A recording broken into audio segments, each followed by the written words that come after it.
Natacha Emilien, bon après-midi. Merci déjà d'avoir accepté l'invitation de l'AMFCE pour participer à ce podcast, cette conversation, sur un thème, je crois, qui est très important, mais dont on ne parle pas assez souvent. C'est un peu finding our own voice, building our voice, et surtout ce qu'on appelle cet imposter syndrome de l'imposteur.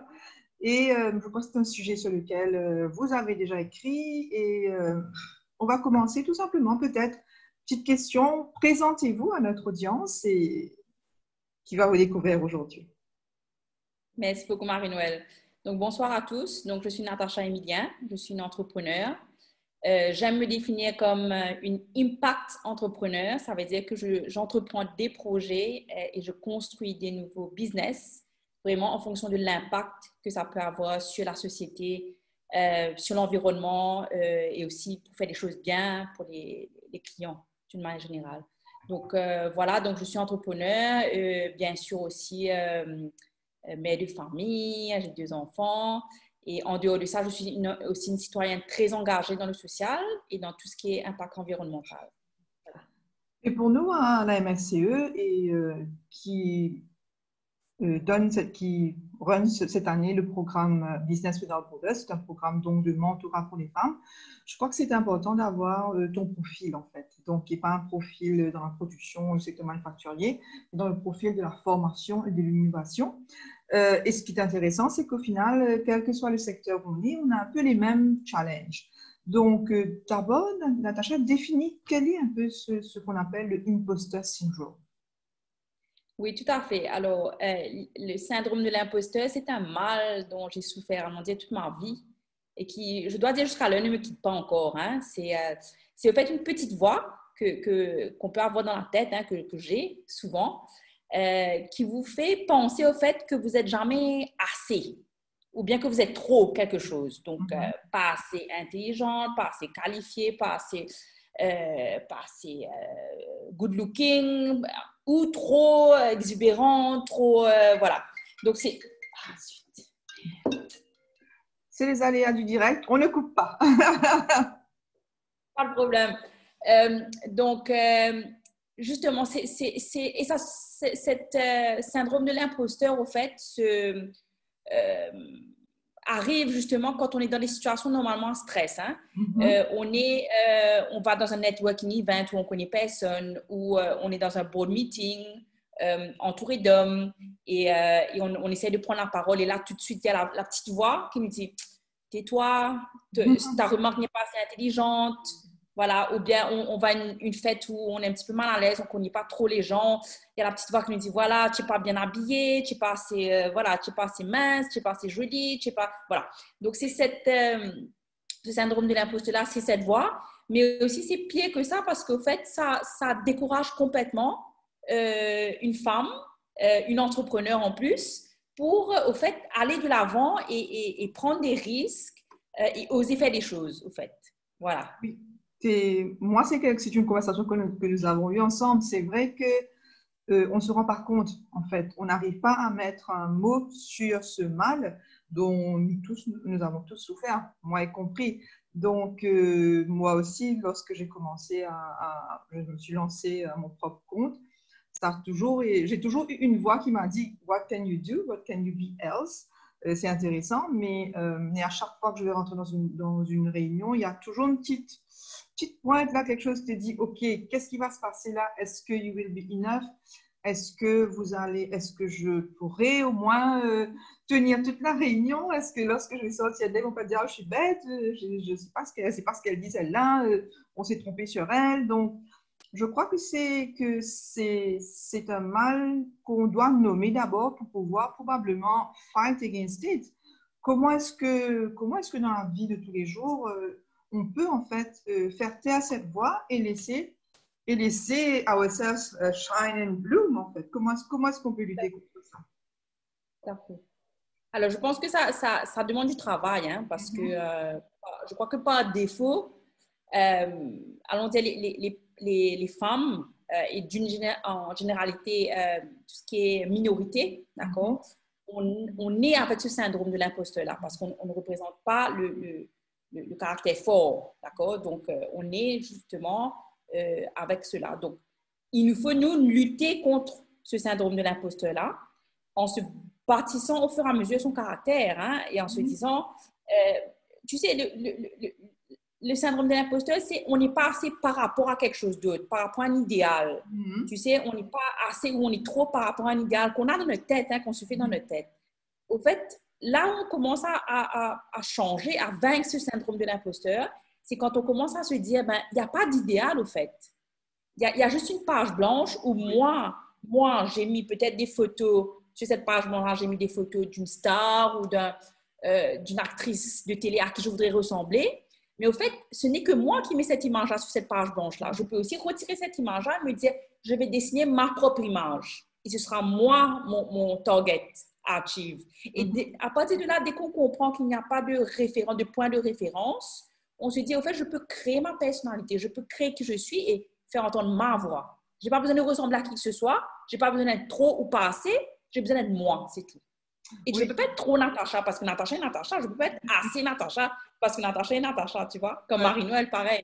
Tout à fait, tout à fait. En fait, being yourself, be you, do you. Parfois, je lis ça quelque part. Moi, ce que tu me... Enfin, on va se tutoyer, Natacha, on va pas non plus. Oui. Donc, ce que tu me dis là, ça me rappelle parfois des conversations avec des gens que j'ai eus, des gens bien intentionnés qui n'arrêtent pas de me dire, mais on ne comprend pas ce que tu fais en fait. Hein. Qu'est-ce que tu fais, toi? On te voit à la télé, on te voit fight pour les femmes, on te voit faire comme. Qu'est-ce que tu fais? Hein? On n'arrive pas à comprendre. Et des fois, les premières fois, quand on m'a dit ça, je suis déstabilisée, puis je me dis, ah oui, mais au final, là, où est-ce que je vais? Qu'est-ce que je fais? Peut-être qu'elle a raison, que je devrais être focus sur un truc, un projet ou une direction. Et c'est petit à petit, la vie vous apprend à se dire que non, je peux être la personne qui va fight aujourd'hui contre la violence envers les femmes, fight les entrepreneurs, fight, et puis faire de la communication, aller faire du PR, faire un événement. Donc, on peut être multiple, en fait. C'est être multiple que nous sommes avec ces différentes facettes et ces différentes richesses. Je crois que c'est ça que nous devons probablement embrace, non? Tout à fait. Non, je crois que c'est ça la beauté de qui on est, au fait. Hein?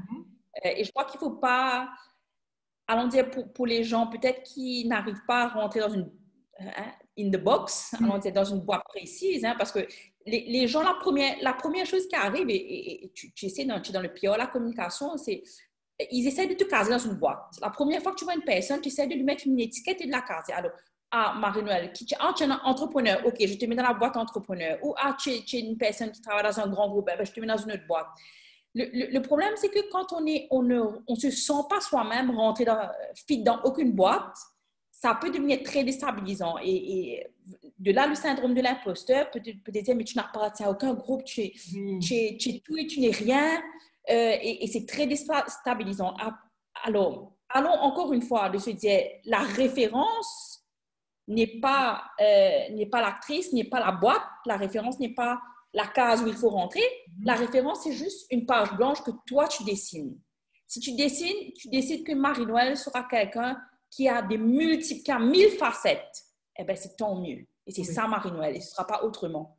Et je crois que, voilà, c'est ça.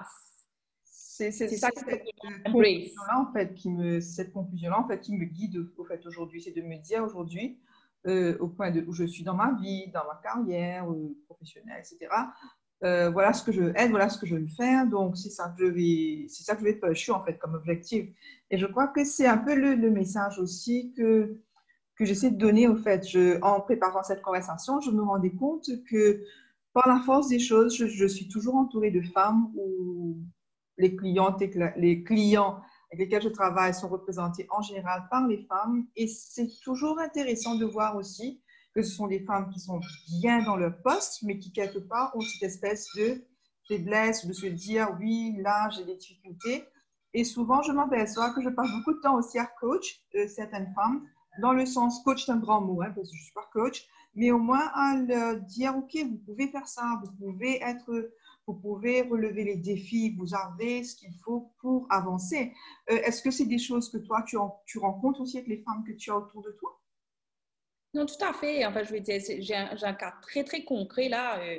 Donc, je viens fondé pas une association, une initiative citoyenne qui s'appelle Board of Good, qui est vraiment l'idée de mettre en avant des femmes pour qu'elles accèdent à des postes de directrice.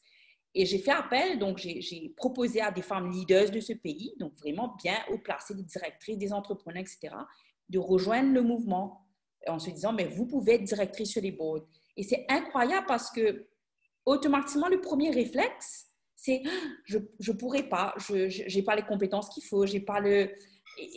alors, le truc, c'est qu'il faut les coacher, justement, et le mot coacher est un bien grand mot, mais les motiver, les parler, les dire, mais pourquoi tu ne peux pas être sur un board? Tu as déjà 1000 responsabilités, tu les fais très bien puisque tu as un poste de responsabilité, tout le monde te fait les éloges de ton travail, mais pourquoi est-ce que tu sens toi-même que tu n'es pas capable, que tu n'es pas assez, que tu es trop quelque chose, tu vois?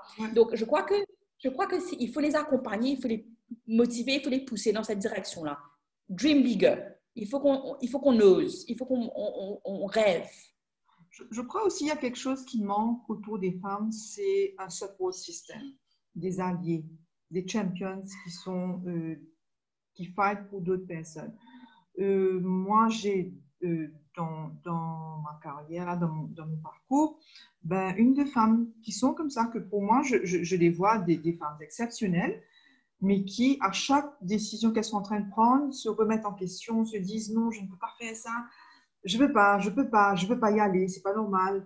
Et des fois, et des fois, je leur dis, mais c'est dommage, vous ne vous voyez pas comme moi je vous vois, moi je te vois comme ça, donc tu dois pouvoir accepter ce challenge, tu dois pouvoir claim your own space. Parfois, ce sont des femmes qui se rendent compte que dans des réunions, justement, elles n'ont pas pris la parole, elles n'ont pas voice out. Et après, on a des conversations, elles me disent, mais je ne comprends pas pourquoi je n'ai pas osé parler. Pourquoi j'ai eu peur de parler? Donc, il y a cette peur qu'il faut conquérir. Mais je crois aussi que c'est important que chacune d'entre nous, on ait autour de nous une ou deux femmes qui nous poussent, vers lesquelles avec lesquelles on peut parler, avec lesquelles on peut discuter. Et moi, c'est ce que je partage. Je sais que la MFCE, par exemple, j'ai toujours trouvé, depuis que j'ai commencé à être entrepreneur, toute première fois où j'y ai pensé, j'ai trouvé dans la MFCE des femmes avec lesquelles j'ai pu partager, poser des questions à des moments un peu difficiles en me disant, ou quand tu as des clients difficiles, tu n'arrives pas à gérer des situations, tu te dis, oh mon Dieu, là, c'est plus possible. Tu as toujours quelqu'un dans la MFCE qui va te donner une réponse, qui va te dire, OK, je suis passé par là, voilà comment j'ai fait, voilà ce que tu peux faire. Donc, je crois que c'est important que les femmes se rendent compte aussi qu'elles doivent être accompagnées, elles doivent se construire ce support system qui peut être fait d'hommes et de femmes aussi, hein, d'hommes et de femmes aussi. Donc, ça, c'est intéressant. Moi, j'avais une autre question à te poser par rapport à ce que tu venais de dire. Souvent, quand je discute avec beaucoup d'hommes ou des journalistes aussi, hommes, hein, souvent, ils me disent, ouais, mais on ne comprend pas pourquoi les femmes ne se mettent pas en avant. Pourquoi elles ne se sentent pas, pourquoi elles ont peur, pourquoi est-ce qu'elles ont peur, pourquoi elles ne sont pas assez ambitieuses. Mais ce n'est pas forcément une question de ne pas être assez ambitieuse, non, j'imagine. Je crois qu'il y a un peu les deux, hein, parce que, au fait, il faut définir l'ambition aussi, parce que je pense qu'il y a beaucoup de femmes, que je respecte tout à fait, hein, qui ont comme ambition justement d'avoir vraiment, allons dire, une bonne vie de famille, les enfants grandissent bien. Et la femme est un pilier, hein, d'une famille, donc ça, c'est important. Après, je pense qu'il y a d'autres femmes aussi qui auraient éventuellement l'ambition d'une carrière, donc qui est très bien aussi et qu'on respecte. Moi, ce que je pense qu'il nous faut plus, hein, là où je vois qu'il manque, c'est des ambitions pour le pays. Hein, des ambitions peut-être au-delà de sa propre carrière, de sa famille, c'est l'ambition pour le pays. Alors, moi, je le dis souvent, hein, moi, je crois qu'il nous faut de la balance dans toutes choses, d'accord? Donc, quand il faut diriger un pays, pour que le pays aille bien, il nous faut une balance de tous les points de vue, de tous les avis, et une balance gender, hein, homme-femme. Donc, où sont ces femmes qui peuvent aider à diriger ce pays-là? C'est là où je trouve qu'il manque d'ambition. Donc, je crois qu'il y a effectivement certaines femmes ambitieuses pour leur famille ou leur carrière. Je voudrais voir beaucoup de femmes ambitieuses pour leur pays parce qu'il en faut. Et je crois que non seulement ces femmes auraient de l'ambition pour leur pays, mais si elles viennent en restant femmes, c'est-à-dire par essence, des gens aimants, des gens caring, c'est la femme qui est née pour être mère et pour être, voilà. Donc, caring, si la femme reste femme et qu'elle dirige ce pays-là bien, avec son essence de mère, je crois que ça ne peut qu'aller mieux. D'accord? Donc, moi, oui, pour répondre à ta question, je crois qu'il faut un peu plus d'ambition. Maintenant, il est vrai que le contexte aussi fait que même une femme ambitieuse se heurte parfois des murs aussi. Hein. Donc, il faut avoir des choses solides. Hein. Tu sais aussi bien que moi, Marie-Noël, hein, il faut batailler ferme. Alors, on dit que parfois, il faut voilà, prendre sa place et travailler doublement peut-être pour savoir s'imposer et démontrer en fait qu'on vaut quelque chose sur un board ou que notre avis compte et qu'on a des choses à dire. Hein. C'est une bonne transition pour ma prochaine question. Je voulais qu'on parle un petit peu plus de personal branding. Est-ce que c'est quelque chose que toi tu construis et auquel tu penses dans ta carrière, dans ton cheminement d'entrepreneur, le personal branding? Tout à fait. Tout à fait. Je pense au personal branding. Je n'ai peut-être pas la même définition que tout le monde du personal branding. Parce que quand j'ai posé à droite et à gauche la question, on m'a dit oui, c'est comment tu t'habilles, tes cheveux, etc. Moi, là où je travaille le personal branding, ce n'est pas trop sur cet aspect-là personnellement. Il faudrait peut-être, mais je ne suis pas encore là. C'est vraiment par rapport à quelle image que je veux projeter aux gens. D'accord? Donc, ça, c'est vraiment… Voilà.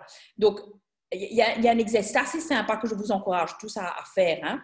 Vous posez quelques questions à 10 personnes de votre entourage. Hein. Par exemple, si tu avais à me décrire en 3 qualités, qu'est-ce que c'est? Quelles sont les 3 choses que je fais mieux que personne? D'accord? Voilà, des petites choses comme ça. Voilà. Et ensuite, vous faites le même exercice vous-même et ensuite vous comparez avec ce que les 10 autres personnes ont dit. Et bien, vous allez avoir des chocs parfois. On a fait plusieurs fois cet exercice-là avec l'équipe.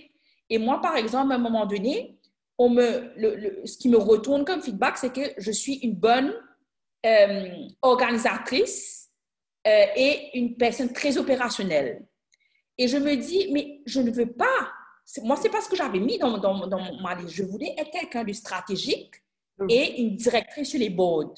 Donc, par essence, pas quelqu'un d'opérationnel ou trop terrain, mais quelqu'un dans les boards. Et je me suis dit, il y a quand même un gap entre ce que je veux faire et mon personal branding. Donc, je me suis dit, et c'était il y a quelques années de cela, donc je me dis, je dois travailler dessus. Alors, une fois qu'on a compris le gap, il faut travailler. Il n'y a pas de chemin sorti, il faut travailler. Donc, comment travailler? Il faut prendre des cours en ligne, il faut oser, il faut prendre des challenges. À chaque fois que quelqu'un vous dit, est-ce que tu oseras faire ce challenge-là? Tu dis oui. Après, tu réfléchis comment le faire, hein, mais tu dis oui. Et voilà, on vous propose de rejoindre un board de direction, vous dites oui. D'accord? Donc, il faut accumuler les oui jusqu'à un moment donné, ça va être tellement dans l'ordre des choses que ça ne va plus vous choquer après de faire certaines choses. Mais ce que je veux dire par là, le personal branding, c'est vraiment comment est-ce que je me projette dans les réseaux sociaux quand une personne me rencontre la prochaine fois. Et moi, j'ai choisi comment je vais être projetée. Et je choisis à chaque fois mes mots. Du coup, je choisis comment je me projette, je choisis là où j'interviens ou pas. Et du coup, voilà, là où j'interviens, et il y a certaines choses que je ne fais pas parce que ça va desservir, je pense, mon personal branding à long terme. Donc, oui, je pense que c'est très, très important au jour d'aujourd'hui.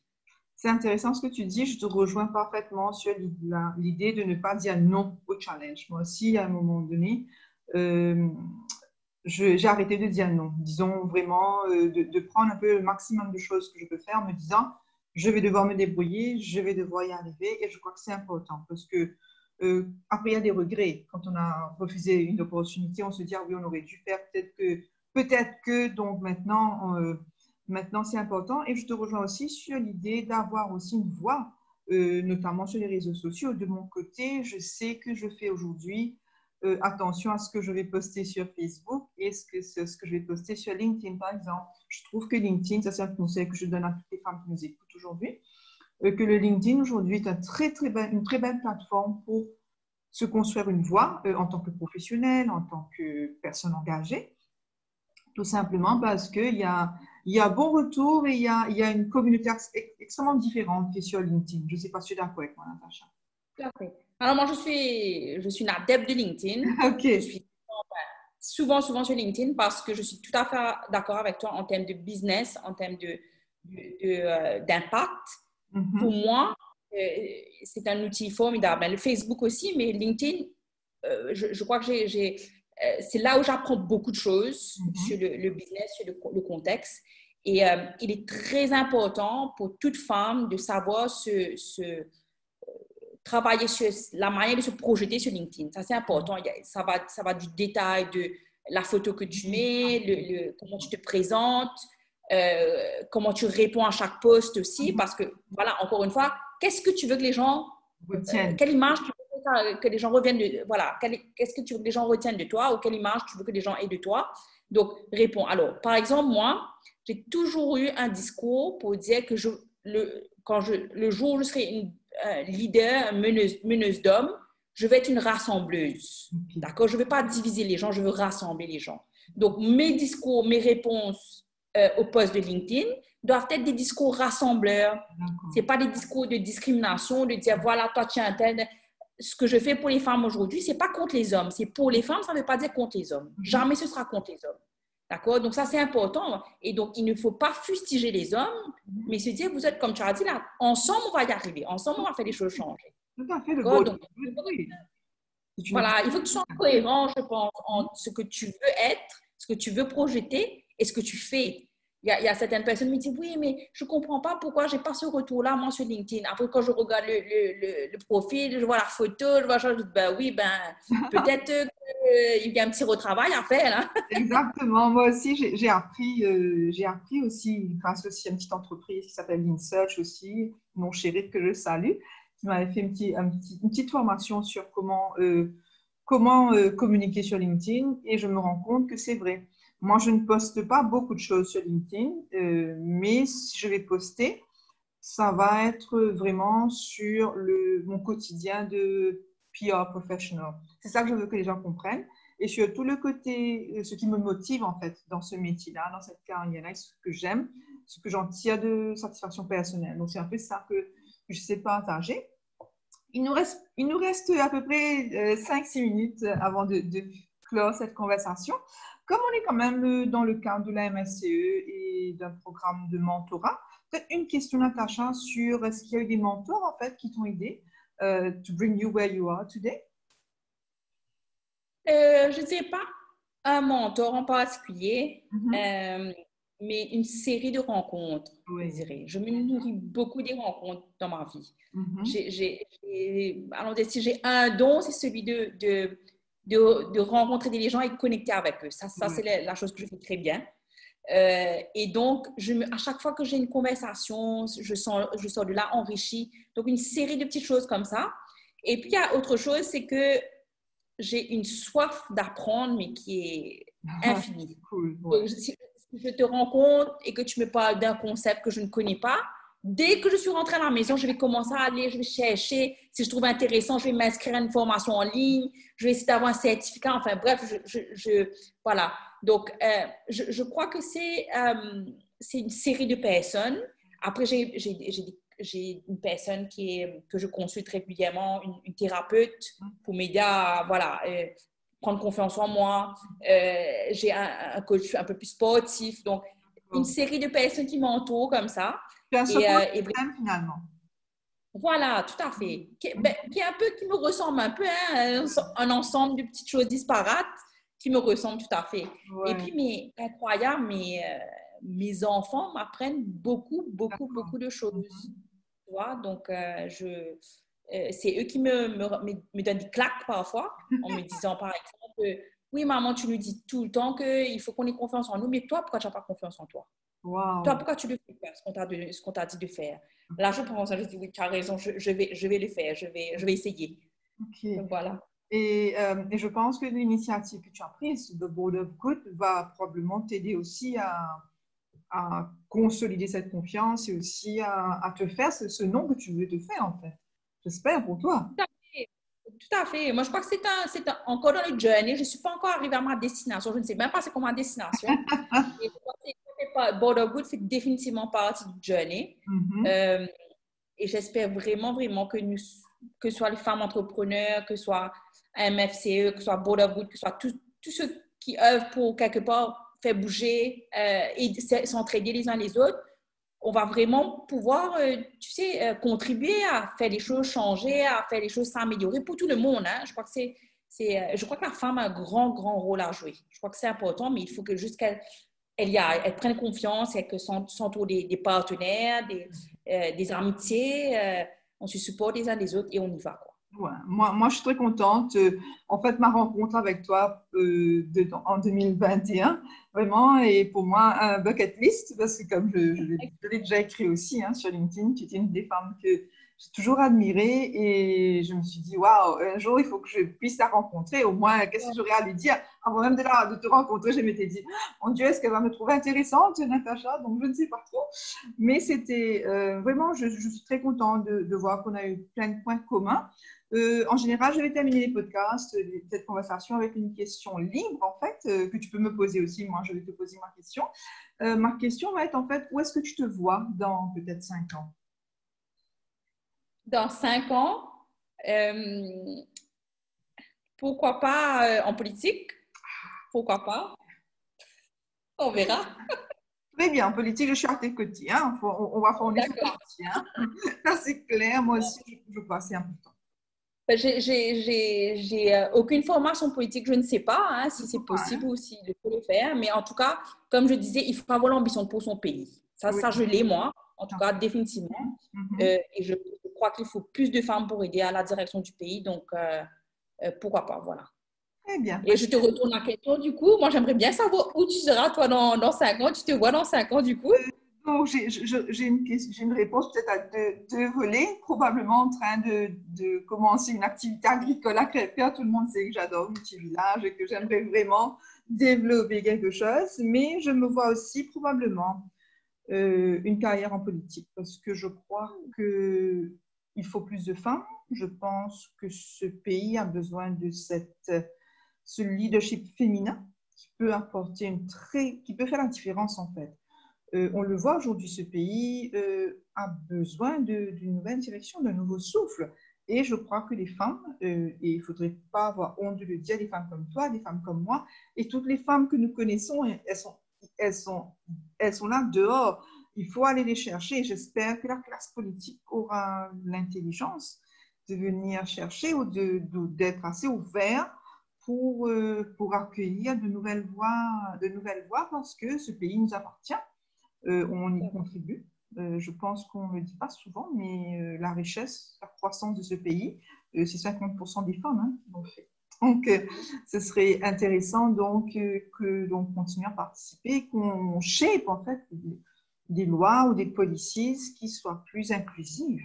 Et pour moi, ça, c'est extrêmement important parce que on ne sortira pas du Covid comme ça, à mon avis. On ne sortira pas de cette pandémie-là comme ça. On ne relancera pas l'économie de notre pays sans les femmes, d'après moi. Non.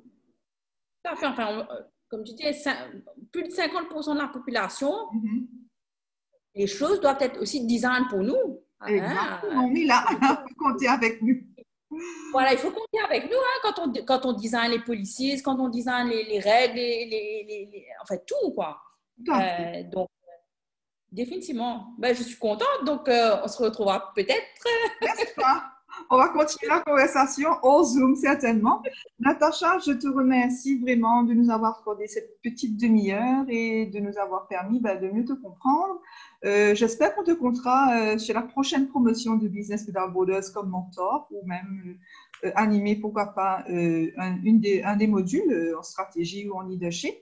Et je te souhaite bonne continuation et merci beaucoup de nous avoir accordé ce temps à la MSC. À bientôt. Merci beaucoup. À bientôt. Bye bye. Bye bye.